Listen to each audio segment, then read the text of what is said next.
Goeiedag almal, dit is Theo. Jy weet selfs na die verwoesting van die 10 plaae wat uiteindelik uitgeloop het op die dood van die eersgeborenes in die hele Egipte, was Farao gou spyt oor sy besluit om die Israeliete toe te laat om weg te trek. En baie gou het hy met sy volle weermag hulle agtervolg.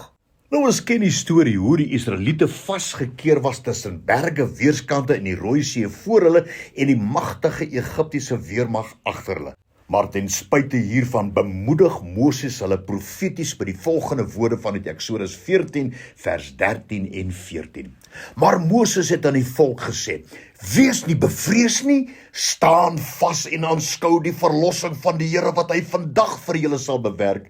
Want soos julle die Egiptenaars vandag sien, sal julle hulle nie weer sien in ewigheid nie. Die Here sal vir julle stry en julle moet stil wees." En in reaksie hierop het die Here die waters geskei en die Israeliete het deur die see gegaan op droë grond met mure van water aan beide kante. Eksodus 14 vanaf vers 22. En die kinders van Israel het midde in die see getrek op droë grond en die waters was vir hulle 'n muur aan hulle regter en hulle linkerkant. Toe die Egiptenaars hulle gejaag en agter hulle aangetrek, al Farao se perde, sy strydwaans en sy ruiters die see in. Jy weet, daar is meer as 40 verwysings in die Bybel na die tog deur die Rooi See, want ek glo die Here wil hê ons moet onthou wat hy vir sy kinders gedoen het en wat hy nog steeds kan doen.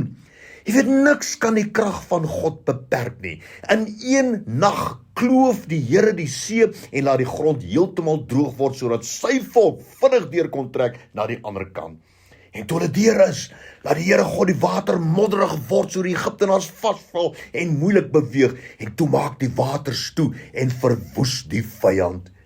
En hierdie gebeure wys aan ons dat die Here absoluut in staat is om enige situasie, wat ons ook al in die gesig staar, wonderbaarlik tot voordeel van ons kan laat uitwerk.